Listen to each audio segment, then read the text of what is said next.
Hello and welcome to Whose Turn Is It Anyway, podcast where we talk about board games and our board gaming group. My name's Adrian, your first player, and with me today I have the peerless Tambo. Hello. The singular Becky. Hey. And the special JP. Hello. Special. Thanks. Today we are talking about our unique games in certain situations, or as we like to call it, our niche number ones. Yay. It's been a while since we've done one of these. We come up with odd or unique scenarios in which to decide what's our best game in that scenario. Got a few for you this episode. But before we get going, how's everyone doing? I'm all right. You're all right? Yeah. I'm all right. That was very that was borderline ASMR. Like, what Do was... some weird clicking into the microphone now. No, I'm good. Yeah. Nice day at work. And I'm just counting down the days till I go on holiday now, to be honest. I'm in holiday mode. When do you go? So in a week tomorrow. A week tomorrow. A week tomorrow we'll be going to the airport. Jelly. I think the rest of us are also counting down. Maybe not quite as special a holiday, but we're all counting down to our nice weekend away. Yeah. Yep. Yeah, Which I'm is, gutted I can't this go. is the Wednesday before? Yes. Yeah, this will come out the Wednesday before it. So we'll be very excited by the time this episode comes out. Tell us where you're going. We'll talk about it more at the end. Oh, all we'll, right. we'll leave it. suspense. We'll leave the Leave that suspense. hanging. And we'll talk about it on what we're looking forward to. Sounds good.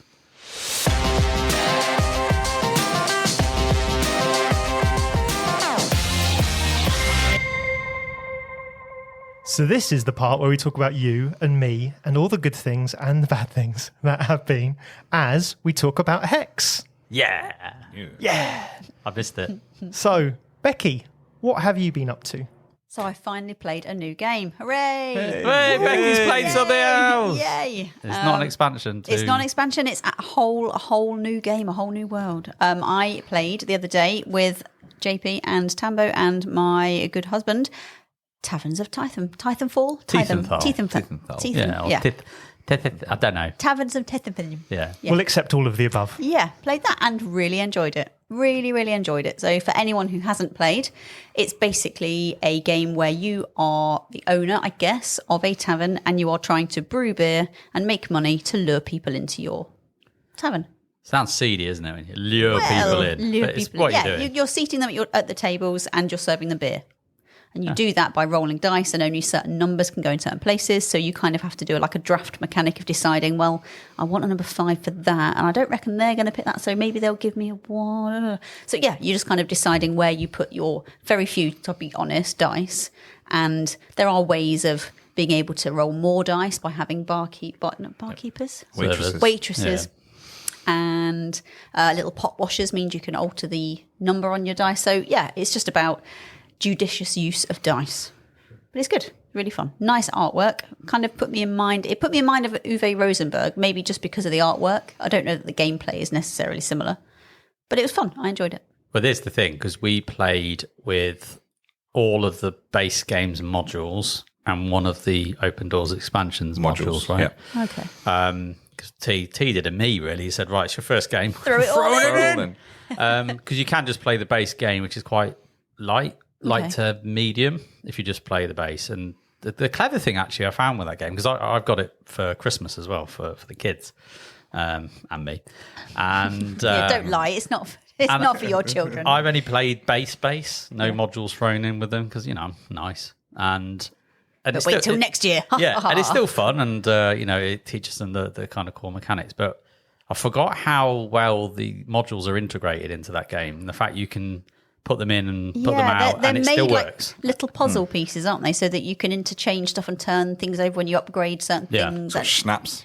It's got schnapps. I love the schnapps. The guest book, schnapps. So yeah, I think maybe a bit like when I played Terraforming Mars for the first time. I played it with the expansions as my first experience. So perhaps I'd find it a little bit lacking if I played it without any of those. So it was really good. Enjoyed the teach. Nice. I think the game doesn't outstay its welcome. The turns. It's one of those games where you've got this many turns. Is it 8? 8. I want to say 8. Yeah. So you know how long the game's going to be, basically. Yeah. I think the turns were a little bit longer than they would normally be because I was taking too long, as per normal. But, it's my first game, so give me a break. So, I think if everybody knew how to play the game, it would probably be a pretty quick turn, Yeah. I think. But, yeah, I really enjoyed it. Would definitely play again. I'm glad you enjoyed it. Yeah, it's made me want to play it more with the modules. So I'm like, come on, kids, we're putting schnapps in. We're doing the reputation track. We're doing everything. The guest book, the lot. We're throwing it all in. The wine cellar, the bartender powers, the rooms above the pub, all of it. I want to get to that position, but it's going to take some time, innit? Yeah, would recommend for any player, I think. Perhaps not. I don't think Curly's mum would like it, for example. So she'd understand how it works because it is a very simple. You're either earning money or you're making booze. Yeah, that's it really. But I think trying to decide how is the best and most efficient way of doing that. If gaming isn't your thing, that might be a little bit above your kind of interest level. But it's a nice basic game, I would say. It's good though because it teaches you quite a lot of different mechanisms that exist in other games. Yeah. So you've got some light kind of deck building in there, haven't you? Because you're procuring staff and extra tables and guests that you're luring in through sordid means. And you've got to do it in a certain order, which is quite helpful to know. Actually, if I do this first and this first, then that's going to come out and you put the cards on top of your deck, which is nice. So you can kind of curate your next turn, which is pretty good. Yeah. So I love that game. I think I actually prefer it to Quacks. I prefer it to Quacks. I definitely prefer it to Quacks. 100%. Yeah. And I like Quacks. I think Quacks is a great game. Me but too. I just think there's just something more to it. And the fact you can layer up the difficulty or bring it down depending on your audience or gamers around the table. So you can scale it and go, actually, we'll go all the way in. All the modules, everything. And it probably ends up being over medium to slightly edging out that way. I don't know. I think depends. I haven't played with all medium, of them. I think. Yeah. I would say, with all the base modules, I'd say medium. Basement, yeah. I'm thinking expansion plus. Yeah. But I don't know. Medium. It's not a hard expansion, I don't think. No. A lot of them are quite straightforward. Yeah, once you've done all the modules of the base game, the expansion is like, once you've got the rules down. Yeah, fair enough. I think Quacks is more of a family game, though, isn't it? Yeah. We all prefer Taverns, but I think it's more of a family weight game. I think it's easier to teach, easier to understand, more tactile. I think it just naturally has a wider audience, Quacks. But I said, personally, for a push your luck game of that ilk, I prefer Taverns. Solid game. Enjoyed it. What about yourself then, JP? What have you been up to? Loads of stuff over the Crimbo period, as we know. I've been playing a lot of Captain's Chair, so I won't talk about that for a change. I think it's my third most played game now. So that's quite good. And you've played it with old David himself, haven't I have, yeah. So it's very exciting. We've talked about in a previous episode. But no, I was going to go back to a game. It's been a few weeks since I played it, but me, Curly and Stuart played the Anno expansion, which is funny enough called The Expansion. Oh, they really pushed the boat out for sort of thinking there, didn't they? Because it's all in German. Okay. And I thought, okay, well, what's it called? And then, the Expansion. The Expansion? Yeah. Well, no, it's I don't know what the word is, but I had to look it up and translate it, and it ended up being Expansion. So there we go. But what it does, it kind of adds airships and different things into Anno. I mean, if those that don't know, Anno 1800 is based off a video game. Lots of resource trading and kind of that thing of just building, progressing through time and era. And I have never played it, so I'm winging this video game part of the conversation. So I played Anno a couple of years ago, really enjoyed it. And actually, it's a really satisfying game to play for me because of the fact you start with this hand of cards, which kind of mimics your population of different workers that you have. And each of the card kind of has a requirement that says you need to do that, and then you can kind of play the card face down. And the objective is to kind of get all your cards played. But to do that, you're going to need to invest in industries, things like pigs and flour and sausages and whatever. I'd say the sausages involved. It's a sausage game, but read into that how you want to. But yeah, so Anno has been fun. Didn't actually think it needed any expansions, but along comes one and we got a chance to try it. So it doesn't change it massively. It kind of adds, like I say, adds some airships. It replaces some of the third level ships that you can build in the game. That helps you explore new worlds and different things like that. But it adds a kind of inventions style deck and a different card so that you can, on your turn, you can not only just do one of your main actions, you can now pick up one of these invention cards, which are likely to happen mid to late game. And some of these cards will give you cogs, and then you can store these cogs on your board, and then you can spend those cogs to do some of the same actions that you can do on your main action. So it just gives you more efficiency. So you just find that, like in some turns, you're doing 3 core things now. And you're like, I'll do that, and I'm going to bang, and I'm going to do that. So you can kind of combo a few things a bit more. But yeah, I really enjoyed that game, and I keep thinking we should play this more. And I bet it'll be another 2 years before I play it. It just looks a bit... Yeah. The amount of little pieces I find very it doesn't off-putting. look amazing, and it doesn't look that exciting. But I don't know. There's something in that game. I do feel like I need to try it, but there's just something. There's something about the look. It's not, and it's not the art style or anything like that. It's just the way it is with all those bits and little tiles. There is just a lot of pieces. Yeah. I think it's because it gives me like Feast Frodin fear, where I just think it's nothing because it's not a grid or anything. It's not like a polyomino puzzle or anything like that. But for some reason, when I see all of those little tiny chits of cardboard, it kind of just makes me want to go like, oh, I'm not sure. But I should really give it a go because you guys keep saying it's good. You kind of go into the matrix with the game, and I think it's the hand of cards in front of you, and that's your puzzle. So you're trying to play the puzzle that you've got. So you're like, right, okay, in order to play card A, I'm going to need overalls and sausages. Like sausages, right? Okay, well, to get sausages, I've got to invest in pigs and I've got to invest in something coal. So then I can then get the sausage industry, and therefore I've now got sausages, and now so you're kind of weaving this path of getting to where you want to, and then whenever you don't have the industry that you need, because there's only a limited amount, not one for every player. I think there's like maybe 2 or 3, depending. There's always 1 or less or 2 less. So you then have to trade with your fellow players.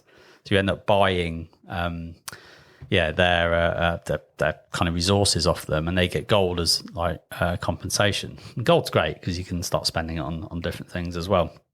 And another thing the expansion does, it puts I think it's a patent thing, kind of meeple that you can put onto an industry when you build it, which means no one can steal that until you've used it or That's cool. or have built another industry. Dibs. So it's kind of saying, I want it, but I'm not going to use it quite straight away. And you know when someone's looking, they're hovering around, go, where's the sausages? I want the sausages right now. And you're like, nope, you're not having my sausages. Leave them alone. But no, it's great. Loved it. I've forgotten how awesome that game is. And with the expansion, I don't think it's needed. I think the base game's great enough, actually, but it's quite fun, and it adds just a little bit more fun, more combo appeal if you like to get a bit more out of your turns. So yeah, it's good fun. Cool. Anno, the expansion. There you go. Could have been a better name, couldn't it? Yeah. That's what it says on the tin. Airships and cogs. Something like that. That's kind of what it is. Sure. You're not in marketing, thankfully. No, thank God. And T, what have you been up to? So recently, before Christmas, I thought I'd want a quick, easy, lightweight game to play with the family. So I bought a game called Here to Slay, and it's done by Unstable Games. Really good fun. It's a deck building, not deck building so much. It's kind of draw from a deck. You don't have much chance of building it. It's all luck out, drawing out the deck, basically. But so what you do to win it, you've got to slay 3. It's first to slay 3 monsters, because you always have in the middle of the table the monster deck, and you draw out 3 on the table. And it's the first person to slay 3 of them, or have in front of you 7 different hero types, classes. So on your turn, you get 3 actions. You have 5 cards in your hands. And then you get to either draw a card as an action, or you play a hero from your hand. So when you play a hero from your hand, you put it on the table, and then you do its ability instantly at the bottom, which is a dice luck rolling game. That's all it is. You get 2 dice for the whole game. And you say, if you roll a 6+, you get to do his ability. So it's quite simple. And so that's one action. Or you can activate another hero from ability from the card on what's we've already played. You get to play item cards, spell cards, and you get to put like cursed items on the other people's heroes. Which no, that's always nice when you get to mess with someone else. Yeah, and then Screw you. Bang. Yeah, and spell cards give you one-off big cool stuff like destroy another hero person, or draw 4 cards from the deck, or stuff like that. Or, which is the fun part of the whole game, you get to do challenge cards. So if someone plays a hero and you don't like the fact he's playing that hero, you can put a challenge card down, and then you roll to fight. So whoever rolls the highest wins. So if the challenger equals or goes higher, the person who's played the action loses. So he has to discard the card. Okay. But when you throw that, other people can throw in modifiers. So some people can throw in put a +2 onto it after the roll. So if someone rolls with good dice and you go, nope, I got +-2 on that, and you're like, oh, so I can't play it. So that's how you interfere with everyone's game. And if you kill a monster, you need to have certain classes down to fight the monster. So you've got to have like a droid, a wizard down into your play area, and then you've got to fight the monster. So you think you rolled a good dice and someone goes, no, -2 on your roll. Yeah. Do you know what it's reminding me of? And this is not going to be popular. Munchkin. I liked Munchkin, so that's not me slating it. I think you're the only one that likes Munchkin. Me, yeah, probably. Ever, yes. So it's reminding me of that kind of like, oh, you've got this idea in your head, I'm going to do this, this, this, and this, and then you get a load of people around the table going, I don't think so, and just absolutely wrecking your plan. Yeah, pretty much. That sounds cool. It certainly sounds in the same ilk as like Unstable Unicorns, Exploding Kittens, all that kind of... Muffin times. Fast paced. Yeah, it's I fast like paced. that. Yeah, we play about half hour. Depends on your players. I've only managed to play it at 3 people. You can play up to 1 to 6 players. No, 2 to 6 players. Sorry. That's where it beats Munchkin because it's about half hour, not 7. Not, I think 10 and a half hours. No, but I think if you had more players, it would be a bit longer. Yeah. So we only had like you can have a 5-minute game or you can have a 20-minute game with 3 players. But I think if you had more players, it was at least half an hour. I expect. I've already bought the 2 expansions for it. Of course you have. So how did you feel about the game then? Yeah, we really enjoyed that. So it's only extra classes. So now you've got to put 7 classes on the table. So it'll be a bit longer now. Not 6. Yeah. I fit with 2 player. It can end so quickly because one player could just, if you don't have a challenge card, you can't stop them. So as soon as they get the 6 heroes out, different types, it's done. That's it. Right. Yeah. So it'd be interesting to play with more players. So I'm looking forward to bring that. Weirdly, when you announced the title of the game, I thought, is this a Christmas game? Was it Here to Slay? Yeah. No, Yeah, I was just thinking- Oh, I yeah. wondered that. I was Yeah, like, yeah. is Santa going to come up with an appearance? No. Yeah. It's about slaying monsters. About slaying unfortunately. monsters. Yeah, Yeah, fair fair play. The artwork is brilliant. You'll love it. It's all okay. cute. They're like little cute teddy bear heroes. It's all very kind of cute. Nice. Yeah. I mean, I haven't played Munchkin for about 8 years. So, God, it was. I played it with you and yeah. Curly. I mean, yeah, probably was before we even got married, I would suggest, probably. Wow. So, clearly, I don't like Munchkin that much. But No. it does sound... The idea of the game is really good, but that sounds like a better version. Sorry, Steve, whatever his Jackson. name, Jackson. I was going to say Steve Wozniak. No, that's from iPhones and things, isn't it? That's Apple. I think so. Wasn't it Mike Wozniak and Steve Jobs, aren't they? Yeah, the I was two? mixing the two together, wasn't I? Making a hybrid Like a hype person. person. No, that think- sounds good too. I That don't sounds good. Yeah, no, it's good fun. Really good fun. Cool, I'll go. Yeah, it'll be a bring it. good game to put between like a convention between like 20 minutes. You want a quick, easy game. Yeah. Yeah. Yeah, it's a good table. Sounds like a game that would go with rum if the rum's kept on a separate table somewhere. But Oh, yeah, certainly sounds like a sort of drinky, beer and pretzels-y sort of game, doesn't Yeah, it? yeah. Rumageddon. Yeah, Armageddon. Yeah, nice. How about you, Adrian? I have been playing AI 100% Human by Explorate. So it's a game we picked up at Essen, or I picked up at Essen, because it was getting sort of weirdly sort of polarized reviews. So some people were saying it was their like almost game of Essen or game like top 10 of the year. Some people were just saying it's kind of straight trash. It was really odd, but I was like, it's a drafting game that's very simple by the looks of things, but no spending of resources. So not like Seven Wonders where it's like, well, I'll build up all these resources. And I was just intrigued by the idea of having this drafting game where there was no resources. It was purely like what you were playing from your hand. And you play out 14 cards in a tableau with one card already in the center. So it's a 3x5 grid. 3 down, 5 across. And there's 2 phases of drafting. Nice simple, phase 1, phase 2, and they all have just different cards. And if you're expecting artwork or theme or anything like that, you're going to be really disappointed because there's one bit of artwork on your like faction, which is supposed to be an AI faction, but I think that's pretty much where any semblance of a plot stops. So you'll have a symbol of like a bee or like a jester's mask or something like that. And that is it. That's pretty much all the artwork there is in the game. Everything else is symbology.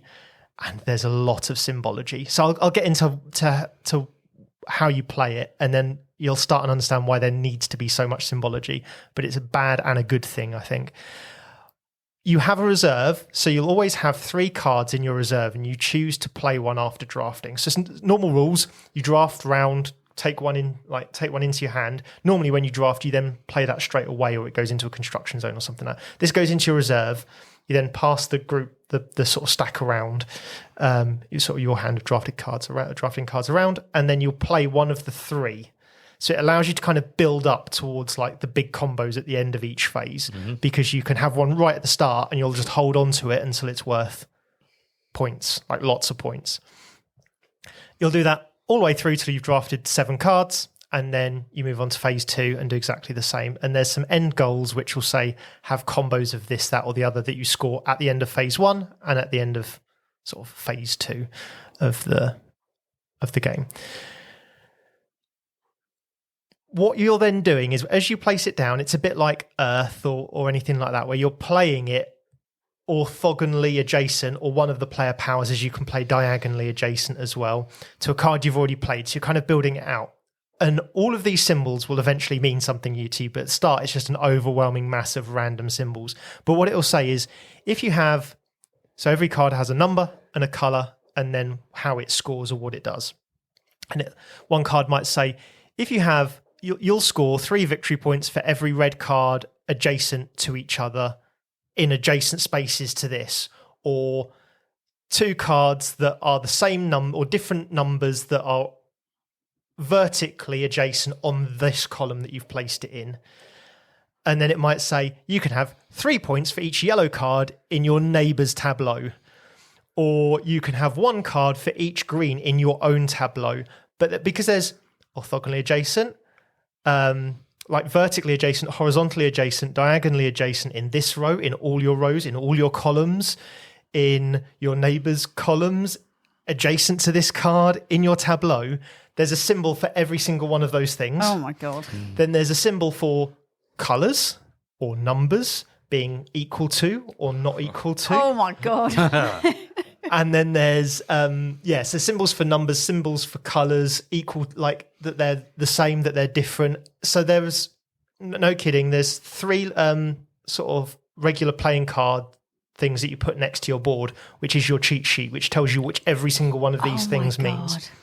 And when you first look at this hand of cards on your first game, you're like, what is this bullshit? Like, how am I supposed to decipher any of that? What I will tell you is, by the end of the first round, if you're used to any kind of symbology at all, you'll have it down.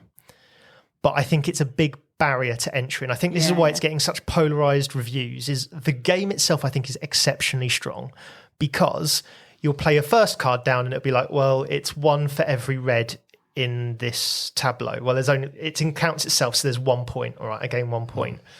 But you're building it because then you're going to put a blue next to it. And then the third card you've got is for each blue and red horizontally adjacent is worth 3 points. Yeah. So you're suddenly building this big engine that just gets bigger and bigger, and suddenly your points go from 1 point or 2 points to 7 points, 9 points, 12 points, and you're just building it up and up and up.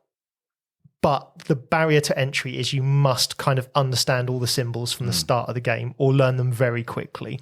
And so I think this is why you've got this polarizing thing of there's no art, there's no theme. We talked about that last episode. There's no theme to kind of adhere it all together. It's purely just symbology that's kind of telling you this is what you've got to do.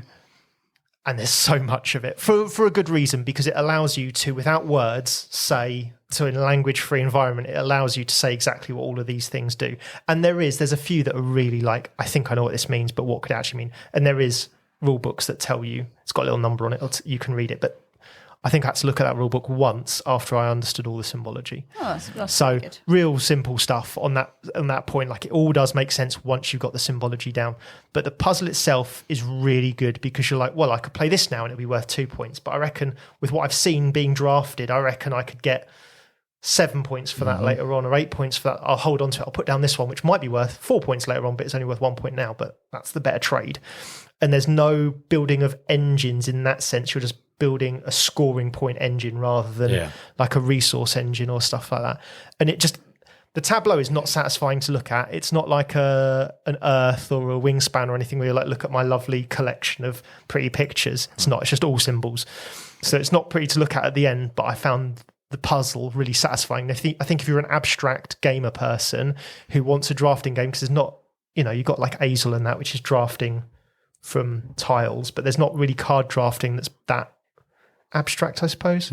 Maybe there is, because I like It's a Wonderful World, and I'd say that's fairly abstract. But it's certainly in that wheelhouse of fun drafting, but you just got to be prepared for the symbology. If you're happy with that, if this is going to come to the table 2, 3, 4, 5 times with the same group, where then you're not going to have to let someone learn all the symbols every time. Yeah. I think this is going to be one of those reasons why it's at the top of your list or near the top, for a simple-ish, mid-weight, drafting, engine building, tableau building game that I found very satisfying as a puzzle. I think if it's one where you're going to have to teach the people around the table, bearing in mind it's 6 players, I think, the likelihood of it being required for you to teach a new person each time is quite high, and I think that might be the barrier to entry on that one. That's going to be quite off-putting, isn't it? If you're that new person and everyone else already gets these symbols immediately, you're just like, what is this? I don't know what I'm doing. I'll have that card. You're going to feel very disadvantaged, I think.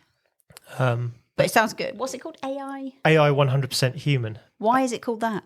Because you're an AI, constructing an AI. One of the cards, when I was looking it up, it says, when you play a hacking card, and I was like, no one's mentioned hacking cards before. What is it? The black cards are called hacking cards. Oh, okay. And there's literally, all it means is they're the ones that are a little bit more unique, that have more sort of, do this to your opponent, or you get to do something. Oh, okay. There's like cards that will say like switch cards and immediately score them and stuff like that. They're all hacking. Kind of. They don't have to be backstabby. They can be move stuff in your own tableau. Some are a little bit backstabby, but Like most powers. of them, they're like and they're called the hacking cards. But it's literally never mentioned in anything apart from a certain part of the rule book. And I was like, what the hell are hacking? And as soon as you realise, you're like, oh, they're black cards with a skull in the corner. Sure. But one of those other symbols, of which there are billion. Plenty of them. Yeah, one of the people I played with really struggled with the symbology on it, and I felt very bad for them, because I was like, I need to play this because it's a game that I want to potentially play when I play with lots of players. But I fell in love with it. So yeah, I'd be down for a game. Sounds fun. Nice one, mate. There we go. That's what we've been up to. Yeah. On to the next section.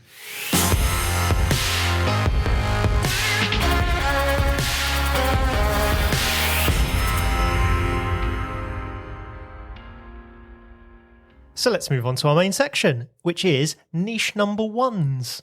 As I mentioned at the top of the show, niche number 1's is a weird concept that we thought we'd try, and that seems to have done all right and stuck around for a bit, but we've had a bit of a while without it. What we're going to do is talk about a very specific scenario and what your favourite game is in that scenario that's well suited to your scenario that you really like. So that's what we're going to go with. So shall we start off with, what is your favourite game that doesn't have meeples, workers or characters in it? This is quite a tricky one to think of, isn't it? I know. Yeah. Don't know I'll just think of a game. Go on then, Tambo, you tell us what's your one. Okay, so mine one is going to be Terraforming Mars, Ares Expeditions. That's the card one. You allowed it? Yep, go for it. Doesn't have meeples, workers There's or any thingies, characters. and I love the game. I played it a few times. Yeah. And it's just like a mini version of Terraforming Mars. Why did I not think of that? I beat you to it because Yes, I've got it. I've got it anyway. You've gone chess, haven't you? No, I haven't. No, that's a good shout, T. Yeah. I like that. Deck building, it's midweight. It's perfect. That's one of my favourite games. And, Nice. Covers all criteria. I do like Ares Expedition. Yeah. For me, it's the better version. I know for a lot of people it isn't, but it's quicker. The only thing is you can get cornered a little bit more in that than I find in Terraforming Mars. It's easy to get overtaken and never catch up, whereas Terraforming Mars always feels like it's got a bit more of an out. But yeah, definitely. really good. There we go. Good choice. Good choice. I'm happy with that one. Adrian, stamp of approval. Thank you. Now, because we've had a bit of a pre-chat, JP's going to try one that's definitely got a worker or character in it and is then going to give us a proper answer. I don't think it does. But you'll probably go, yes, it does. So I'm going to go for SETI because I don't think it has a worker, a meeple, or a character in it. Just... So there. And you can prove me wrong. And you'll have to remind me what I'm not playing I've So heard SETI, the name. SETI is search for extraterrestrial intelligence. Yeah. Okay. So you play as a satellite dish, essentially. Lovely. You move your worker or your worker. spaceship It's not a worker. around. It's a not a spaceship. worker. It's a worker adjacent. It's not a worker. You're just moving a thing by playing cards. So it's not really a worker. I'm going to challenge Does you on it. everybody have one? Everyone Yes. has one. And it moves around a map and then dictates what you get to do. Everyone in that has area. a satellite that moves around the solar system. which is represented by spinny discs. I mean, it's not got workers as in like, not you know, worker. worker placement. We've got 5 and we have to go here, here, here, here, and here. So It's not like I've got to move it there and then And get take the an reward. action and do this like thing and then like it's a weird one. he's That's why looking I've thrown quite it smug. So I think I'm not I think he feels like he's thought it all the way through. I think I'm having it. Yeah. I think I'm having it because it's borderline. I feel like it's gone to VAR and then come back with okay. I feel that's how we've got to this point. And that's how the best games all work. Says every football fan ever. Yeah. Goddamn VAR. My backup, if you want to know, was probably like Rebirth or something like that because that's easy. They've got characters. What characters? What, Rebirth, sorry. I was thinking Revive, but no, you are Oh, right. Revive, yeah, 100%. Yeah. And it has meeples. Yeah, I was like, I'm pretty sure you're not getting away with that at all. But yes, no, fair enough. But I think SETI does just I think it's just With weird enough to with slip an through. awkward challenge. It does. Yeah, I'm having it. Go on then, Becky. Mine is avant-garde. Yeah. I need to play this game. There is no meeples, no workers or characters other than a person on the kind of number 3 does this, a number 4 does this, like the artist or the. So you're not playing characters, but you're not playing those characters. No, it's you're just not. the power It's of the the thing. power. Yeah. So that's my choice. Avant-garde. Avant-garde. Avant-garde. Really yeah, it's good fun. It's a good yeah. game. Sort of Uno adjacent, I would say. Uno but adjacent in deck the building. best possible way. Oh, yeah. Deck Better than building, Uno. deck building, Uno adjacent. Yeah. With Great game. good kind of Picasso-like background. Yeah. Simple, quick, Yeah. fun. Beautifully packaged. Yeah. Very well thought out. I didn't like it. Oh, No, my brain couldn't cope with it. When we played it last, I just couldn't deal with it. With all the, I don't know, with all the different powers the cards do. Yeah. It was just too much. I just couldn't do it. I can see that. I can. No, I'm not saying I can see that with you. And I T. lost miserably. I can understand why. As if I lose misery, I don't like the game. No, I just did. That's what Yeah, and I can see why it wouldn't necessarily be someone's cup of tea. Yeah. But I liked it. How about you, Adrian? Yeah, go on. How are you going to break the rules? Well, so I thought of a lot of games and thought, aha, I've got it, and then realised no, there's a so like I was like, oh, Castles of Burgundy, easy, nice, but there's workers in it that shift the dice up or down by 1. Yes, probably spending it. probably counts. Then I was like Brass Birmingham, and then I was like, you each play as a character that's You do. on the board. It's maybe only your turn order marker, but so I was like, okay. And then I realised that I'd played a few games of Azul Summer Pavilion, and Abstract. have kind of Oh, Azul. Sorry. I know. How you're saying it's fine. I just didn't know what you were saying. Azul Summer Pavilion. Azul. Azul. That's what Yeah, I would sure. say. But No, it's fine. It's fine. No, I was thinking, what's this Azul? Sure. This sounds cool. But Easel. Which tavern were you at again earlier? Yeah, I'm not sure. It had teeth and ties or something. Ties and teeth. Yeah, I don't know. Tits and teeth. Taverns of Tits and Teeth. That's a game I play. That's sticking in it now. So I've played this again recently a couple of times and really forgotten how much I enjoyed playing Azul. It's the only one I haven't played. Summer Pavilion. For me, Is that the diamond? It's the diamond Yeah, I one. need to play this one. for me, I think it's my favourite one because I think it's harder to hate draft, Yeah. Okay. Yeah. which is some games I'm good at hate drafting and other games I'm not. And base Azul, I am not good at hate drafting, and everyone else seems to be that I play against. And so I always feel like I lose because I've been hate drafted rather than because I've made other Shitty poor choices. choices. So I think it's harder to do that, and I think it's slightly more satisfying with the scoring method. So you've got several rings that are made up of diamonds that are all different colours, and to put the first one in the 1 slot, you just pay the 1 diamond of that colour. To put 2 in, you put 2. Then you put 3 in the 3rd slot and all that kind of thing. So you're paying more and more diamonds, but the first one you put in that ring is worth 1, the second one's worth 2, the third one's worth 3. And then the way they all come together means you can surround spots, which gives you free diamonds off of like this shop that's in the middle. And if you collect if you fill different circles of diamonds, then you get different points at the end. And if you fill up all the 1 slots, you get different points. So I feel like there's a little bit more puzzle to it, but it's also nicer. It's less mean. So I prefer it. I'm quite happy to play the base one, but I definitely prefer that third one. But Where does it stand in your opinion between Glass Doodars of Sintra. So I didn't really like Sintra, but I only played it the once Okay. a while ago, and I wasn't up for gaming, I don't think, that day. Okay. But I know that one normally sits lower on the Usually rankings does. Oh, as really? well 'Cause for people. I only Yep. played that once around Dan's house, and I loved it. I played it once, really liked it, so I bought it, and I have not played it since. In my typical fashion, standard, yeah. But really, really liked that, and I almost bought Summer Pavilion in GridCon, Yeah. Nice. but didn't, and I wish I had now. Yeah, we can put an evening in for some Azules. Yeah, Curly doesn't like it. I like so to try the different Azules. I've played the original one as well. Yeah, I love like- it, yeah. but I like to play try all any. different ones. Yeah. I'd love to do that. So I think the generally the lowest rated one is the Gardens one, which was the last one to come out. Queen's Garden? Yeah, I don't Something know. like that. It's hexes or whatever, but that seemed to not get a lot of love. Then it tends to be Sintra, Yeah. and then it tends to be Summer Pavilion, and then Azul. The main one tends to be the top one. I kind of disagree with those top two, but otherwise, I haven't played the Gardens, but otherwise, that is the right, like, Sintra's bottom for me. Oh, I did really like it.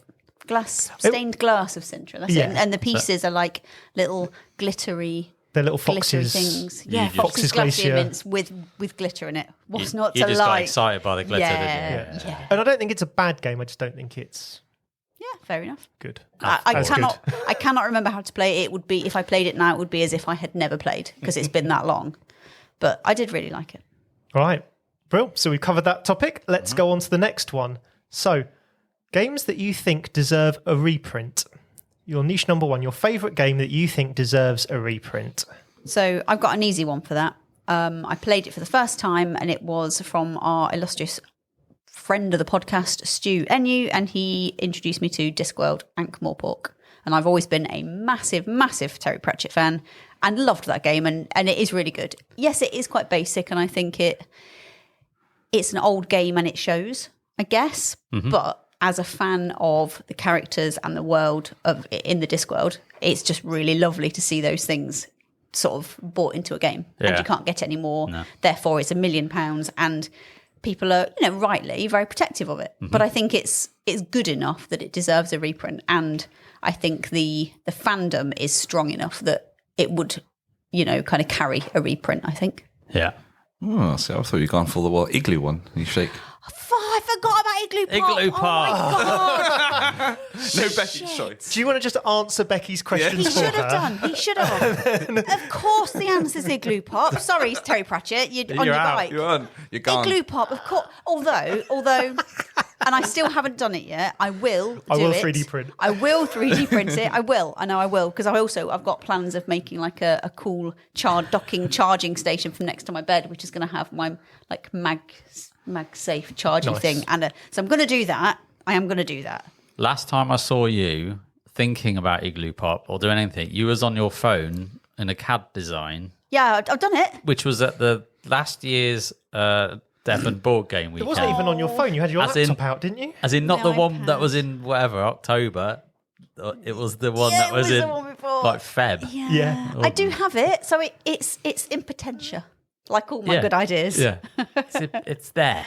It's in Of course, the progress. answer's Igloo Pop. Thanks, T. You're welcome. But Terry Pratchett, Yeah, it's a good one. Discworld Ankh-Morpork is up there. Yeah. But Igloo Pop, 100%. God damn Wage it. just dropped this girl like a sack of shit. Yep. Yeah. So my one is Blood Bowl, the card game. So this is in one of those. That team manager. It will never happen. Yeah. Yeah. It will never happen because FFG and 40k and Warhammer Games Workshop, whatever you want to call them, fell out because of various reasons that are never confirmed, but I think everyone knows them. So they completely fell out. They're never going to make games for each other's for the IP again. But Blood Bowl Team Manager was a fantastic game. That's kind of a weird area control game almost. You have several pitches out and you're going to play your players, and you're each going to have a race that's equivalent to one of the Blood Bowl races, and you're going to just play a card out and it will either foul a person to get theirs off, or it'll move the ball to your side of the pitch, which means you might get bonuses or you might win points and stuff like that. And you're going to do that on several pitches and then win a cup, and then whoever's got the most cups at the end basically has won the game. It's a bit sort of Smash Up-esque if you've played Smash Up in certain respects, because you're just playing cards to a zone. and then that will do different things. But I think it's the best version of that I've seen. And of course, once you're on one side of the pitch, no one else can join. They can join the other side, and then once both sides are filled up, that's the game done, because you only have the two games in Game of Blood, two teams in the Game of Blood Bowl. And so you're kind of, to start with, you're kind of trying to put down where you want to go, and then your opponent kind of tries to find their good matchups.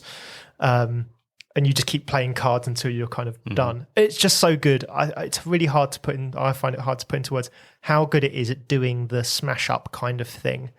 And it's just never getting reprinted again, but it absolutely deserves one, because again, you're like, I'll have that in the 2 expansions, just a leg, kidney, and £200, please. Yeah. It's not a cheap way to go, unfortunately, and it's such a good game. Good Could shout. you do like a Blue Peter-esque version? I probably could, but I just don't have the desire to do it. And I am fortunate enough to know a couple of people who own it. How many cards is there? Quite a few, especially if you want the expansions. As in like different cards, I'm talking. Yeah. Or unique. Yeah. Well, they're not all unique, No, but there's normally like 5 or 6 player cards per race. Yeah. Then all the pitches, and then there's like 7 or, well, I think there was like 9, 10 races by the time you finished with all the expansions. So there's enough that I can't be bothered to paste up anything myself. And because I do know, I'm fortunate enough to know people who have the game. When you see those people, get a copy of it, and maybe Just nab theirs. Maybe for your birthday, I'll do one. They're also the people I know that own Battlestar Galactica, so they're my kind of, you can't ever sell your games collection people, because I rely on them to fulfill certain needs. That sounded weird. Didn't think about the full extent of that. Yeah. Didn't fulfill Your gaming needs. My gaming needs. Gaming needs. There we go. Clarified. Yeah. That's all good. I mean, it's a good shout. I've looked into this game a few times. I love Blood Bowl, as in the IP of it. It's fun. I used to play it as a kid. And and I was like, this looks fun. It's had a resurgence, like with the 3rd edition and 4th editions or whatever we're on now. It's had a resurgence. People are back playing it and buying teams more than just sort of people that were kind of, there was kind of, before it was reprinted, the game, there was like a cult following of it, where people were buying 3D printed versions or spending a lot of money on metal models from the originals. Now it's all come back. I just think there would be a massive market for it, but it's never happening. No, soft spot for gouged eye. Just putting it out there. The knowledge. Over the top of my head there, I'm afraid. Nice Orc Star player there. Yeah. Okay. Anyway, Tambo. What needs a reprint? So mine, I played this at the GridCon this year. Well, last year now. It's Legendary Encounters, which is the aliens. I loved it. I thought it was absolutely brilliant. It's so theatrical to the movie. Yeah, it was so much fun, and the interaction, you help each other in the teams, and when you get a face hugger, which I can't remember. Do you remember the name of the Mark? Yeah. So when he got a face hugger on, it goes in your deck. Yeah. And when you draw it, and you're dead. Really? Yeah, that's how it works. And wow. It's so much, and he lasted to the 3rd, and it just makes it so theoretical to Valiants. And I wanted it straight away, but he said it doesn't reprint anymore. So that's definitely that serves a reprint for myself. It looks cool. Yeah. He had the full-on mats, and he had everything that goes with it, and it just made it look awesome. See, I had a bunch of Legendary Marvel, and I found the teardown time and build time for making that was almost as long as the play time. Yeah, I bought my nephew the Legendary Marvel, and it's fun, but it takes forever to set up and then forever to put away. And then Champions came out, and I was like, well, this is superior. If you want your Marvel card. Phil, but I do need to try one of the other. Apparently Legendary James Bond is pretty good as well, but apparently it's a bit one of those where it's hard to. There's a Matrix one as well, I think. Yeah, there is a Matrix one. There's quite a few. I'm not sure how that one's rated, but certainly James Bond and the AVP universe get really well. Get lots of love, so I can it's definitely one for me. Nice. Mine is Civilization, but the 2010 edition. I think there is space now, the fact that it's 2025, for them to redo it, but clean it up a bit and modernize it. So it's definitely ripe for a reprint or a new edition, shall we say. Put a new year on it, job done, right?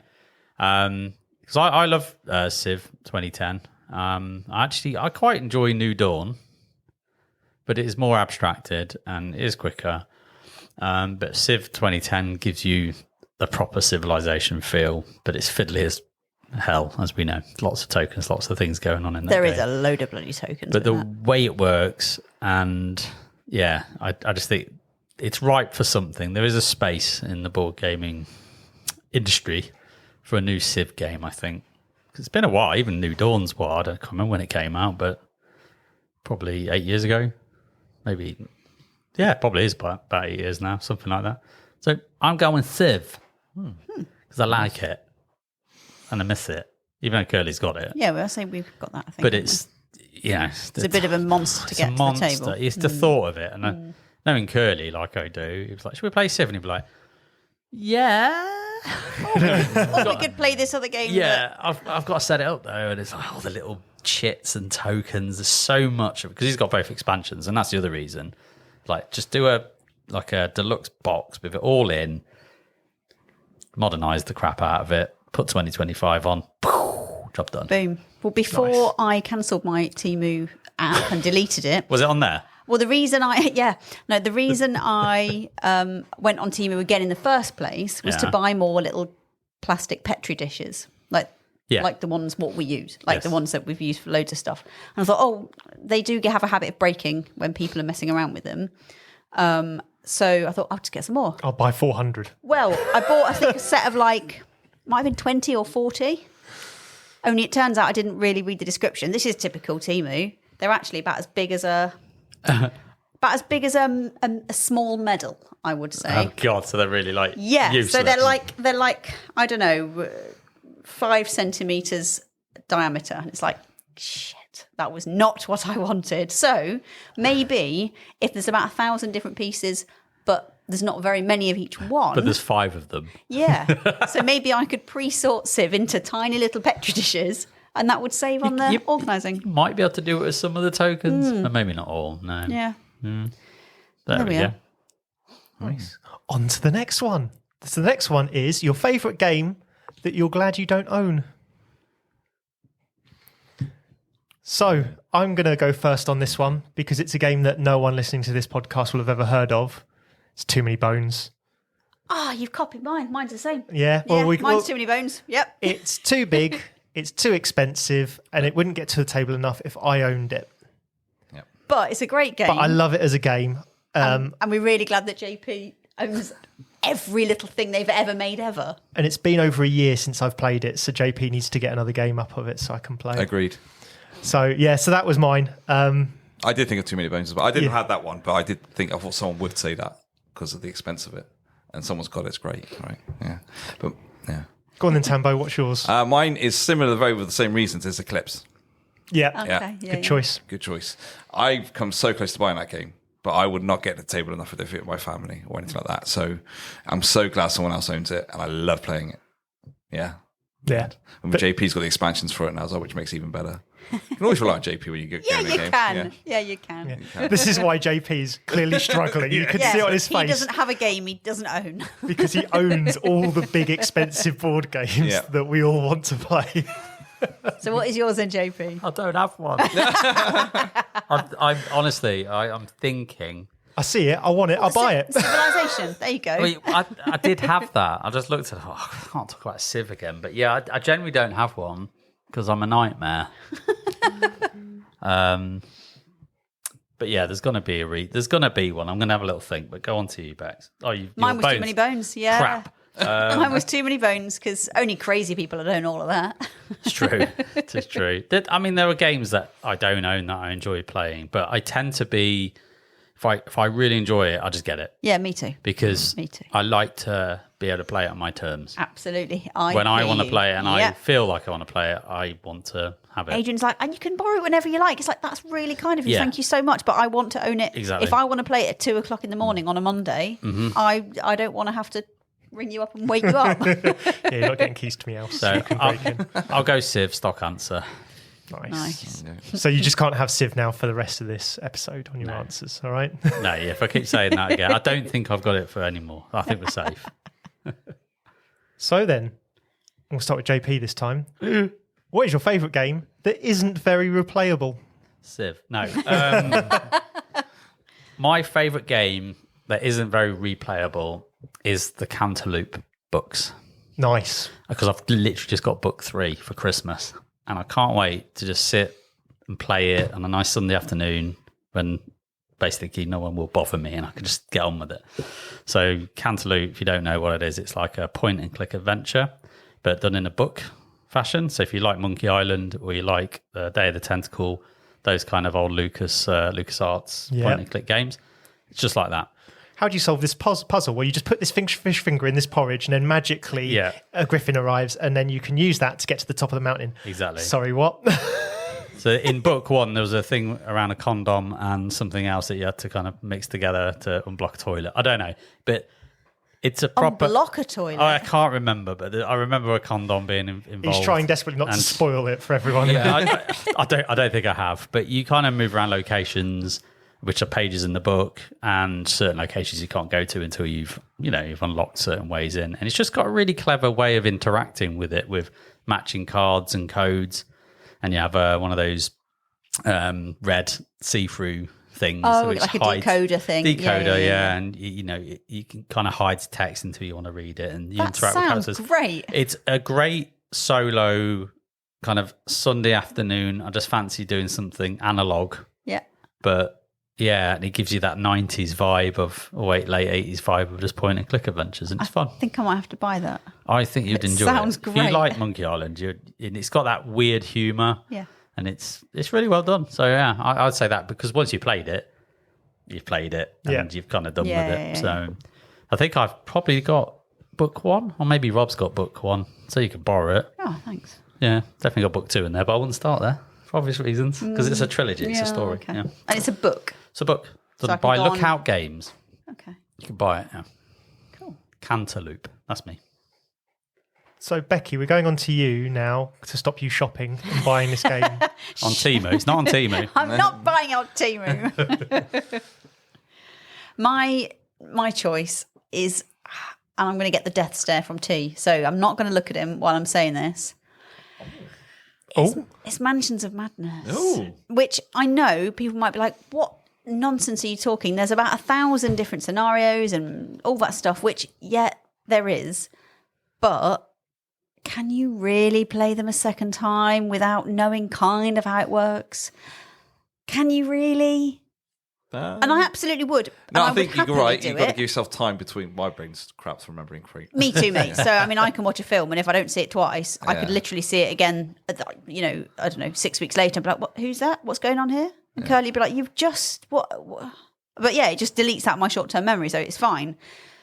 But yeah, can you really play it twice? And the amount of pieces in that game, and all right, you've got infinite kind of sort of swappability. If you play different characters, you're going to have a slightly different. Yeah, so it is very randomized. But I mean, really, when you're on that train, you know the end carriage is going to start falling away, so you don't hang out at the end carriage. Like, do you know what I mean? Like the experience, a bit like Fight Club. Once we can't talk about it, so I better not say that.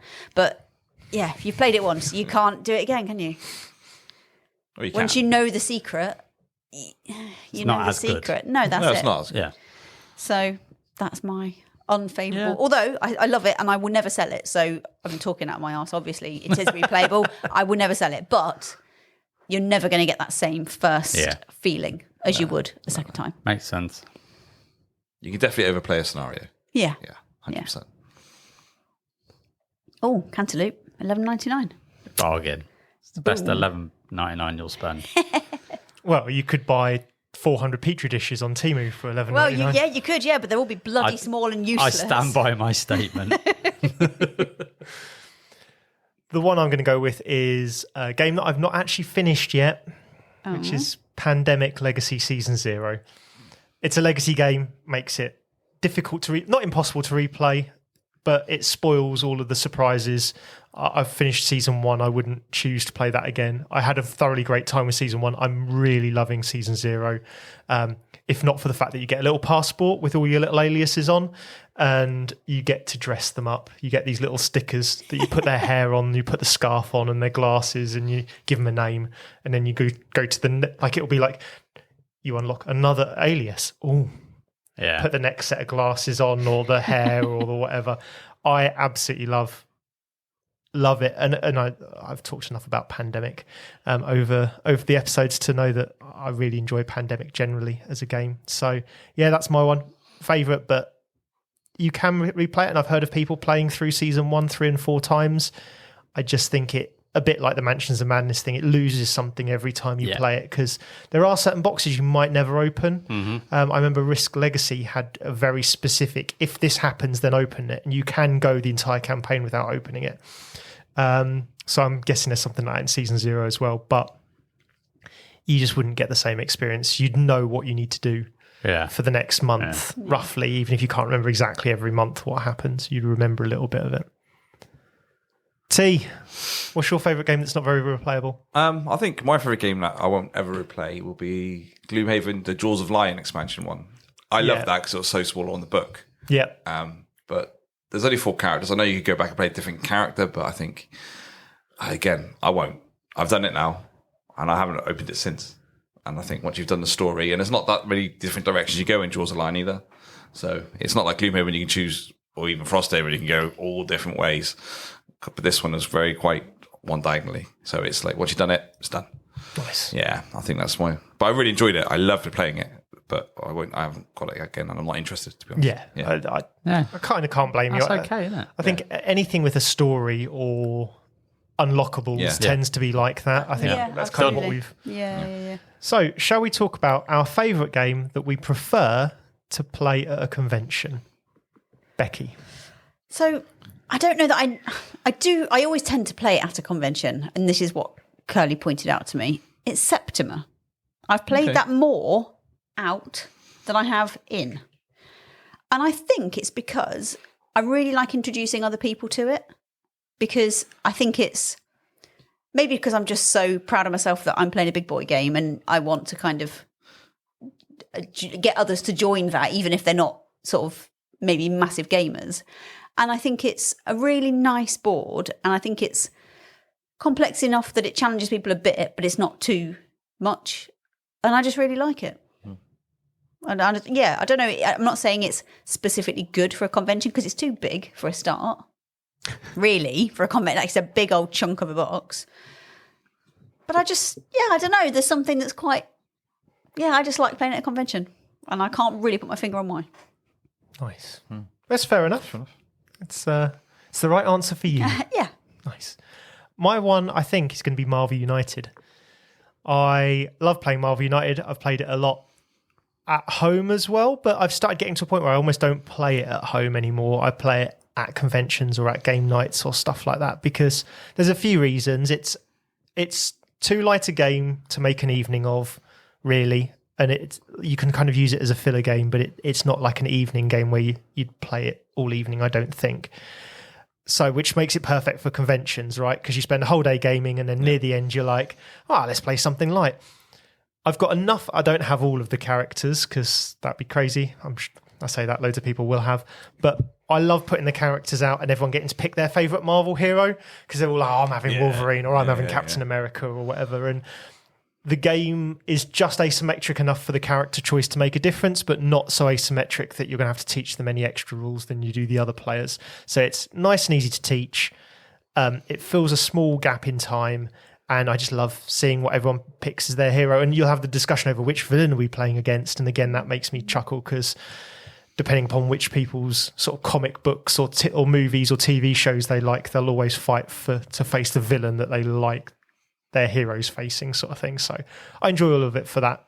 There's not really too many specific reasons for it, just those little amalgamation of reasons make it that I now basically don't play it at my house. I only play it out and about at game nights or conventions. Oh, nice. Yeah, I love it. Yeah. I mean, I want to play it again. So. I will probably bring it to Torquay. Yeah. That's what I had my thought on, because you've not played it, JP, have No. you? And I think it's one of those, I think actually it might be one of those where you pick a couple of base games up and have it as a family. Yeah. It's that kind of weight that I think you could do something like that with it if you wanted to. I know Rob would enjoy it, I bet. He's played it, yeah. Oh, has he played I it? played it with Rob. Oh, okay. Yeah, he loved it. He seemed to enjoy it, so hopefully. nice. Yeah, so it's one of those where I think it's just a fun game. T. Okay, JP, help me think. Los Angeles? New Angeles. New Angeles.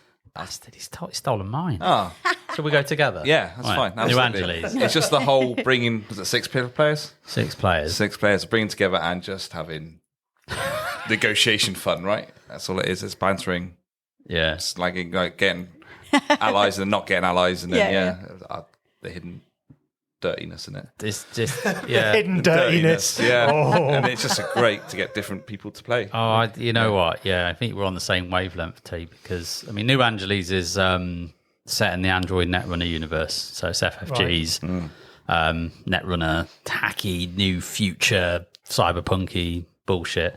But it's not Netrunner, obviously. It's its own negotiation game. I think they should actually use this game for negotiators to train on how to be a good negotiator, because that's what it is. You kind of just you're playing it. The board is New Angeles as a city. Shit's happening all over the place. There's riots everywhere. You've got the kind of security cops that you're trying to muscle all the gangs out, and the disease happening, and you're trying to. But if you don't work together, it goes nuts. Yeah, so you've got to work together, but then you got your own corporation points to. Yeah, you've got to be the biggest. Exactly. You play as a corp, and you're CEO of that corp. So you're selfish because you want to make the most capital out of the situation. So you might be the one that's like Jin Techie, all about the viruses and hoovering up all the viruses, and you get all the capital for doing that. So every time there's you play like a card on, this is the offer. And you're like, yeah, we should hoover up all the viruses. And everyone's like, yeah, but you're going to make loads of money doing that, so piss off. And then you get outbid, and you're usually negotiating over an asset, which is a character card in the industry, in the universe. And if you win that, it gives you an ability. You can tap it and do some sort of cool stuff. And so at its premise, it's quite a straightforward game, but it's the people around the table that just makes it. I would love to give that a go. I really would. Yeah, honestly, it's good. It's quite shouty. Yeah, That's It's all right. quite like, it's, I won't say in your face, but you get quite into it because you can't help it. And you're just like, right, no, I want this. Blah. I imagine if you play with your husband, that might follow you home then when you're like, well, you didn't give me that. Could do. That's all right. Yeah, it could do. Sounds like a good reason to play. Fine. Yeah, but we what played happens it. at a game convention stays. At That's game it, T. That's it. But we played it full board gaming last year, didn't we? And I just had an absolute blast because it's rare you get 6 players. Yeah. So at conventions, it works, but you need the right kind of convention because you're going to be that table in the corner that's making the most noise. We usually are anyway. Which is us. Yeah. Which is us. Yeah. But more noise than we probably would And normally we had make. Marcus Okay. who was absolutely loving it as well. Yeah. Oh, I can imagine Marcus he getting was- right yeah, involved he with was, that. yeah. Yeah. Hunger. Because one of you is, what's the word? The dick, basically. You're, Yeah, he's a government. He's a government. yeah, you're Federalist. Federalist, That's that's it. One of you is the Federalist, which is a hidden kind of agenda. Right. You're still like Jinteki or whatever, one of the corps, but you're also the Federalist. So you kind of want to help, but then you want to get to a point in the game when you've got enough capital to basically tank the game. And you just want everyone to lose. Because once you lose, the government comes in, takes over. And Like gets the rid of you. Illuminati sort of thing. And you're just Okay. like, come on, guys, let's do this kind of thing. And it's got very much Battlestar Galactica Okay. card draw where you've got Yeah. all the 5 different colours. Oh, and you can totally mess you up can- stuff. Oh, but I accidentally put that. I didn't mean to. Yeah, all of that's Okay. in there, and you don't quite know who's who. And the thing I actually really like about it, to win the game, you just need to beat your rival. Oh, that's right. I keep forgetting about that. So you just got to beat one person, unless you draw yourself, then you have to beat everyone with the Okay, capital. But yeah. generally, Oh, so you're the being one rival, person. rival is like determined. you like could be my number 2 rival. person, number 4. Yeah. Yeah, so all I've got to do is get more capital than you. Right. So actually, in that game, 6 players, 4 could win. But you might not be my rival. Correct. My rival might be T. And Okay. it I like really, it. it's really you're trying to suss out like who's trying to my screw rival? me? Yeah, and who like- am I trying to? Yeah. it's- Okay. it's great. Oh, that sounds cool. I would like to play that. Yeah, Please, should do it. please play it other than at full board gaming. I might save it for North Devon. Oh, that'd be good. Yeah. That'd be good. Let's do it. One last topic, and we're going to throw a real curveball out there now. We're going to paint you a scenario and then ask the question. So, what is your favourite game that you think you could smuggle through customs if board games were contraband? So, England's decided, or wherever you are from is listening to that, has decided that games are no longer allowed to be imported, exported. We've gone off to Essen, come back through customs, have our We Love Meeples t-shirts on, and they're like, in this room, mate. What do you think you've been able to smuggle through to get through customs back from Essen. Well, you laugh. That's kind of what nearly happened when we came back from Essen. You remember? The first time when you joked about what's in the roof box or something, and they were like, no, let's see what's in the roof box. Oh, and the second time. Yeah, we had the roof box incident. They just checked the roof box and they opened it. It's full of board games. They went, that was weird. Yeah. Losers, get away. On your way. And then the second time was in the airport. And then my bags got searched. Oh, yeah, they did. And I had obviously board games because I've taken it back from Essen. And then the guy, I think there's a woman there, like, oh, should we check these board games? And they opened it all up. And they didn't do all the popping for you, did they? No, sort them all out. Luckily, it was already popped and bagged and stuff like that. And then the guy walked over and said, "Spiel, like the spiel." He's one of those. Yeah, he's like, don't worry about it. Nerd. It's just another nerd. Let him go on. So none of those games can go on your list, just the same as Cluster can't go on Becky's list. Oh, Cluster was on my list. Well, I was going to ask. You couldn't smuggle that. I was going to ask, are they going to be using X-ray? I don't know. Just what do you think you could get away with if someone sort of gave you a bit of a closer search your bag and then bit of a closer look, but nothing too crazy? Depends what you do with the individual stones. Well, this is it, because I was going to put one in my sock, one in a shoe, one in my trouser pocket. Really hope you didn't put any of those limbs or other body parts close to each other in case they went clang. Because on their own, it's just a bit of string, isn't it? Oh, it's just a little hematite pebble. What's dodgy about that? But altogether, they can look like a gun in your bag in Disneyland Paris. So be careful, people. But if I didn't choose Cluster, I was going to say like Scout or maybe Bananagrams. Yeah. It's a lot of tiles, though. I was going to say Bananagrams. How many of these are you swallowing to try and get through? 144 tiles. I know this. I've done one of those grab a grand things in a phone box with all the money flapping about. Oh, yeah. And crystal maze, like a crystal maze, yeah. And I decided, and it worked because I won, just stuff it all down my bra, and they were £20 notes, right? I got home later that night, and I found a 20 quid note was still in my, and I hadn't noticed. So I reckon easy, no bother. Bananagrams. All I can see is you sat at a table with a glass of water, slowly swallowing these things. No, I'm not swallowing them. 144 tiles later. See what words you can poop out. This is going to be good in 36 hours. I have to say, I have played. I don't know. It must have been 15 games of Bananagrams over Christmas. Wow. Because the family, we got it for Caitlin, my daughter, and she loves it. She wants to play all the time, and then we're playing it around families, all that stuff. Yeah. So I kind of like when I first played it, I was a bit, and then I think they were playing it wrong, and then actually playing it properly. That's quite good fun. Quite like Bananagrams. I like the fact that she says, having bought it but never actually played it because I haven't found anybody that wants to play it with me. Oh, sad lonely. I'll play it with you. Thanks, mate. It's good. It's about who can make the word quickly, not I spelt chi with a Q and an I on a triple letter score. That's my favourite trick in Scrabble because I can't spell, so I know all the 2 words. Bloody yeah. But I can think of a really rare word that no one even knows, but I know it's a word. That's great. It's like a crossword that you're just kind of assembling yourself and making it work. I should like Scrabble, but I just don't. But Bananagrams is good because it's like I've got these really obscure letters, but I can think of a great word. Whereas on Scrabble, it'd score you 6, but the actual word is something really obscure. Yep. So that's why I like it. We're doing rants next episode, so I'm going to start and cut across you here. Stop the rant. I could definitely smuggle in all the letters in Bananagrams, definitely. Fair enough. Going to go the other way. JP. I'm going to go with Kiri the Jewel. I thought you might. Because the cards, there's about, 14 cards in this game, and the cards are actually made out of that PVC kind of plastic stuff. So you could just put them in your wallet like credit cards, and no one will know. Yeah, you just smuggle it and put it in your wallet. They go, just credit cards. Oh, why is there Japanese little katana slices? So yeah, everything's a card in that game, other than the pouch. But you just get rid of the pouchy bit. Put some money in it. But actually, the case is the wallet. Yeah, put the money in it. Job done. I didn't think of that. That's even better, isn't it? There we go. No one will know. Safe. T. Mine's going to be Tiny Epic Dinosaurs. Oh, no, it's not that hard because if you have like a little bag of dinosaurs, keep them separate. Don't put obviously in the box, so you just keep it all separate. You just say, "Oh, my kids play with dinosaurs." Yeah. Like building their own little dinosaur army. I was going to ask you where you're secreting the dinosaurs, but you're not. You're just hiding in toys. plain sight. Yeah, they're hiding in plain sight. And then the mat, it's like 6 bits of card. You just slip between 2 bits of paper in a folder. You're never going to see them. So you just And then a deck of cards. just little slit inside your suitcase. Put them down. They're not huge cards. You're destroying a lot of things. Yeah, but you sew it up. You sew your suitcase up. Yeah. It's you can buy a suitcase with a little hidden compartment. Isn't it? Yeah. And the cards aren't that many. there's not. So they're small. Nice. Yeah, and the one dice. Well, you can put that. I don't You clench them.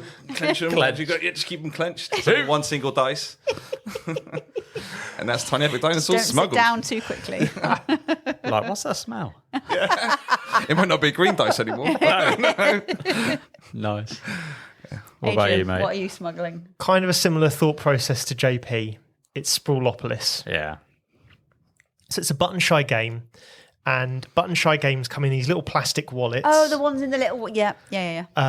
And it's 12 cards or something like that. Mm-hmm. Even better that I can probably just move them and put them inside my wallet. But the Sprawlopolis is like a navy blue, and it looks like the travel wallets for Oyster cards. So I could literally just print Oyster off, put that on the front of it. I reckon I could get away with that without even having to distribute the cards, because it's pretty much the same colour as my old Oyster. I think Oyster wallets might now be yellow, so I might have to try Tussie Mussy, because that's a yellow wallet instead from the same company. But yeah, you could just get away with putting a little Oyster on there, and I reckon I could get that through without them even opening it to see what's inside. Oh, that's very good. So that's mine. There we are. There we have it. Some niche number ones. Yeah. Hopefully it's provided you some food for thought and maybe prompted some games that we don't always talk about. Yeah. Always good fun to do. Yeah, I enjoy these. And let us know in the comments of any social media stuff that we do, what your choices would be, because I always like hearing what people would do in these odd and obscure situations.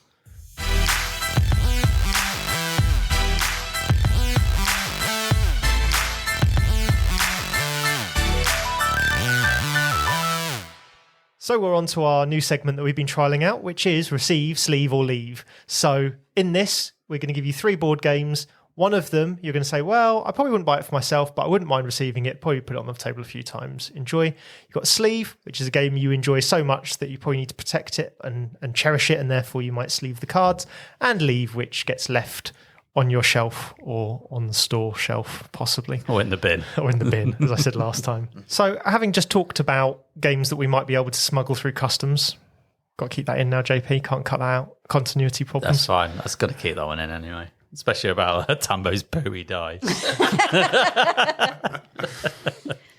Shall we talk about games that are in small boxes and that we reckon are useful there? So we'll go with Tiny Epic Dinosaurs, Bandido, or Far Away. What are we thinking? Which one are we? I feel like the kombucha woman. Which one are we feeling? I thought you said Kabuto Sumo, and I was like, that wasn't one of the choices. So which one are we feeling we'll receive, sleeve, or leave out of Tiny Epic Dinosaurs, Bandido, and Far Away? I've got mine straight away. Go on, Bets. You lead the charge. I am receiving Far Away because I quite liked it. I think I could definitely do with playing it a few more times, but I don't know that I'm going to love it forever. Bandido is the one I'm going to sleeve because that is a perfect game for just whiling away 15 minutes while your mates are still playing a game before you can join in the new game. And leaving, I'm sorry, Tiny Epic Dinosaurs. That's okay. Tiny Epic, I should like it, but I don't. Maybe it's because it's dinosaurs. I'm just not into dinosaurs. I've just heard Curly rage in the corner. Yeah. Yeah, I've played it once. I'm ashamed And of them. it was fine. It was fine, but I can't bring myself to really care about things with dinosaurs in. So Tiny Epic, the other one. There's millions there. The other isn't there? one, Western? The Westerns. I really liked that. Western, I really liked that. But yeah, so mine is going to be receive Far Away, sleeve Bandido, and leave Tiny Epic Dinosaurs. Yeah, okay. I've got mine then. So mine is I'll receive Tiny Epic Dinosaurs mainly because I've never played it. So I can't really form an opinion on it. No, you never played it. So if I receive it, I'll play it and I'll form an opinion and then deal with it, whatever. So that leaves Bandido, which I also haven't played, but I'll be honest, does not interest me whatsoever. So I'll probably happily leave it and I'll sleeve Far Away. Nice. Yeah. Okay, mine. Receive Far Away. Leave Bandido. Never played it. Don't know what it is. So Have you played Saboteur? No. It's basically like a route. You'll get tiles on that have like little routes on them. What you're trying to do is make it so there's no ends. Oh, I've seen this being played. So you're slowly sort of putting them out. It's like testing it, trying to make it so that cooperatively you have no ends You've to blocked this. all the tunnels up. Yeah. Tunnels, routes. Yeah, no, you can leave it. It's fine. I think, Nice. I'd play it. I'll play it. Yeah, That's the thing. I'll do it. I will play it, but I just. But you have to pick one, don't you? Yeah, I have to pick one. Yeah. So that's the one I leave, and then I'll sleeve. Sounds Tony harsh Epic. on Bandido, doesn't it? So But that's my favourite games, Tony Epic Dinosaurs, so I'll sleeve it. yeah, it's fair enough. Well, this is tough for me because I've basically picked 3 games that are definitely in my top 100. So it makes it quite hard to put this in order. However, let's give it a go. I am going to... I don't know that I can do anything but sleeve Bandido because I think I've played 100 games of it. Because every time I go and cook food, the group or me and a friend, if we're just playing together, will go and grab Bandido and play 3 or 4 games of it because it's that quick. So I think, as much as I think I might prefer Far Away, I think I've got no choice but to sleeve Bandido purely because of how much I've played it. Like those cards are now looking worn. And because it only cost £10, I wasn't going to spend money sleeving the No cards. point, is there? Ironically. But I think it's got to go there. Then I think Far Away will have to be my receive because I've got the expansion. I'm still showing it to people, still getting just as much a kick watching them figure out the puzzle as actually playing the game. And now I'm trying weird stuff with it because I've played it so many times that I'm now trying weird combinations of let's see if I can pull off this ridiculous Oh, I've only scored 12 points. Yeah, it didn't work. Yeah, it didn't work. So I think that would have to be my receive and then leave, sadly, because it is really good. And it's one of only 2 Tiny Epic games that I've kept at this point is Tiny Epic Dinosaurs. And to say it's really tough because the reason why I've picked those games out is I think because I loved them so much and they were the first ones that came to mind. Fair enough. Yeah. But I've had pretty much every commutation of those 3. yeah, that we've said if I there. had my choice, it would be sleeve, sleeve, and sleeve, if I'm honest. But that's not how the Well, game you can't works. be a bigamist and sleeve all the games, can you? You can only exactly. sleeve one. There we go. Yeah, I think we've had all the permutations, all the reasons, different reasons as to why. So, yeah, let us know what you'd do.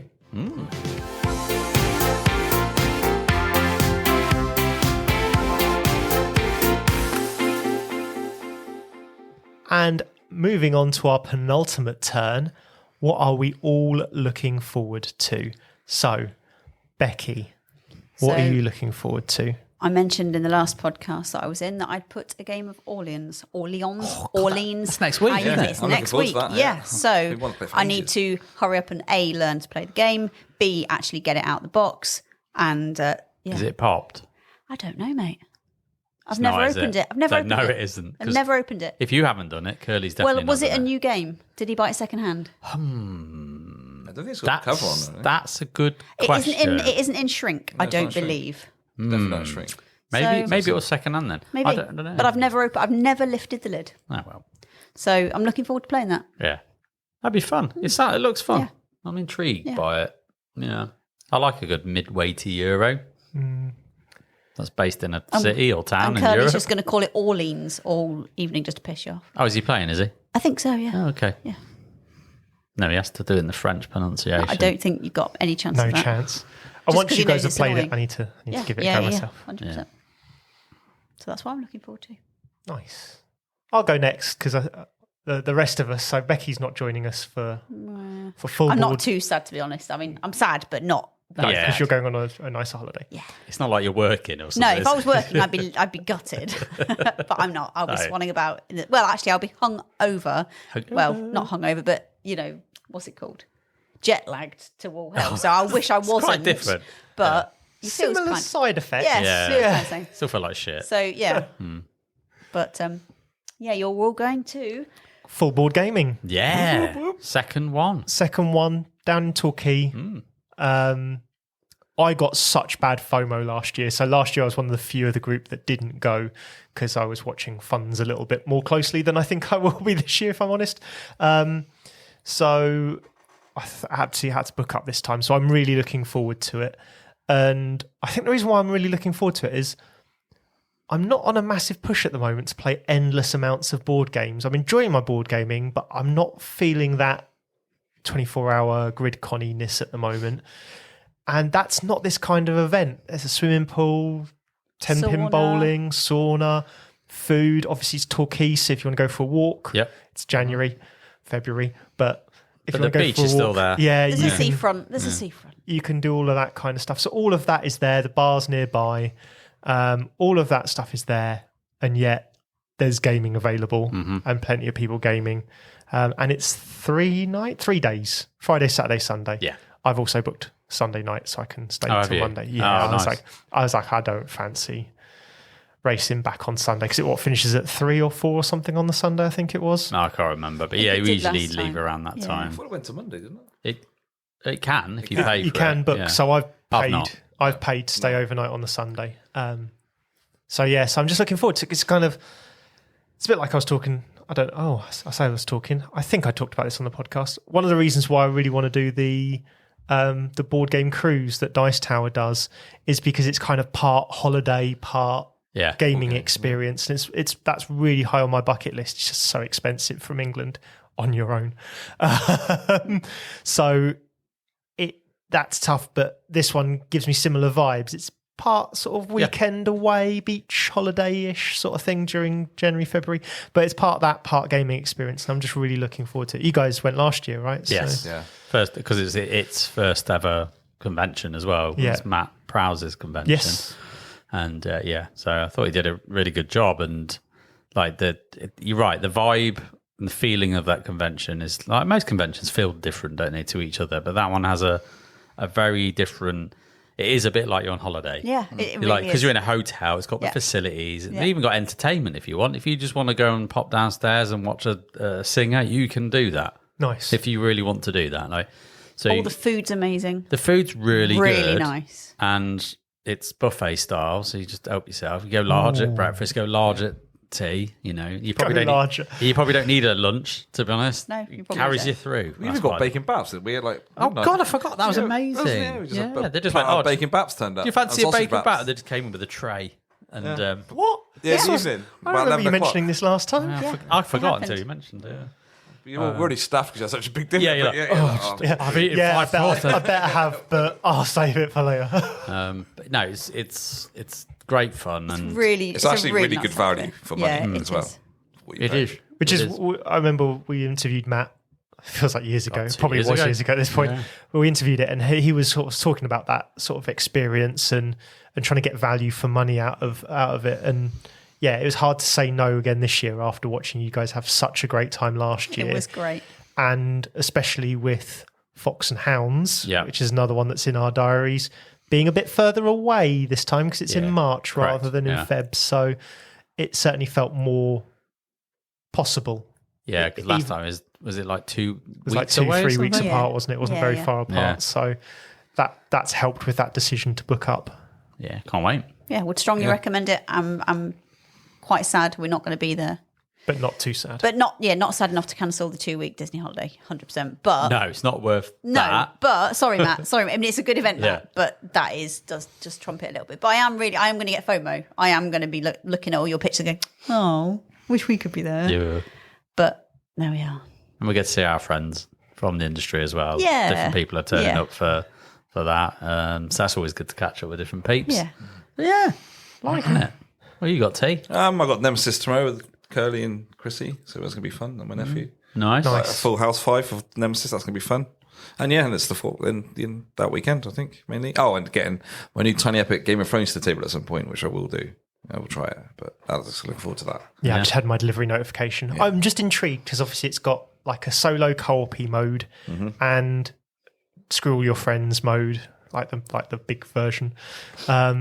So I'm just intrigued by that. So yeah, I mean, if The you base get game's the Scree one, then the Ice of Fire is the is co-op. the co-op, and it puts a 5th player. as well. Possibly, yeah. it I does. think, Yeah, it does. or was but- there another pack that puts? I can't remember what. No, it's Is it all in the same? Ice of Fire one. It says puts 5. I'm not sure if it must put 5 player in the actual main game as well. Maybe. I don't know. Yeah, I don't know, but you'll have to let me know how that goes because I'm Yeah, I will. pumped for that, and you got yours a couple of weeks ahead of me, or a week or so ahead of me. I arrived a couple of days ago. So yeah, but no, it's good. I'm interested to see how they can pack in such an epic game as Game of Thrones into a tiny epic game. Yeah, I Because don't think it's worth comparing. It's going to be like the actual No. Game of Thrones, but it's going to be sort of. I'm actually. I'm really looking interested to see how they actually provide that experience. We'll see. We'll see. Dun, dun, dun. Yeah, for me, recently, Cloudspire is getting a good. You have managed to find your little. I found a little clicky group who really enjoy it. And Cloudspire Club. We had the little Cloudspire Club. So we had a 4-player not long back. Marcus jumped in. I think he really enjoyed it. And that game did go on, but we didn't care. It was just really good fun. So that I'm just really enjoying exploring it, if I'm being honest, because it's, getting a chance to properly play it and learn it and try the expansion factions, which we played last time, the Horizon's Wrath and the Uprising, which was good fun to see how they worked, and it's making me more excited actually for the future stuff that's coming. So that's one thing I'm really looking forward to. So we've got another game at the end of the month, and then finishing the Arcs campaign. I forgot about the Arcs, yeah. Which is the third act and final act. And yeah, man, I'm not going to talk about it because I want to talk about the experience on a Fully, proper yeah. Let's Talk About Hex segment. But my God, it's going in directions. That's all I'll say. But yeah, ups and downs, roller coasters. Ups and downs. Jesus. Tambo Sai will probably tell you. But yeah, I'm just looking forward to seeing where the crescendo ends with that kind of free game campaign. So yeah, intrigued. Looking forward to it. All exciting stuff. Yeah, baby. That's our episode done. Thank you very much for listening. If you want to, as always, you can interact with us on any of our socials. We put a few posts up. We've been a bit lax lately, I suppose we can say. We've not put as much up as we normally do, but getting back into board gaming season again, I think. So hopefully you'll see a few more posts from us. Please interact on that. We always enjoy a bit of chat. If you know anyone who you think might like the episode, please let them know. Just do it. Just do it. Do it. And just a big thank you, as always, to our coffee supporters who chuck a few quid at us every month. Much appreciated. Helps us buy kit and get places and do things that we wouldn't get to do without it. And we really appreciate your support. If you would like to support us through that as well, links, as always, are in the show notes. So next episode is my last of my little 3-episode run. Already? Yeah, we'll keep you in suspense, but I'm really looking forward to this one. Ooh, big Coming up. finale. Big finale one. But until then, whose turn is it anyway? It's still yours. Hey!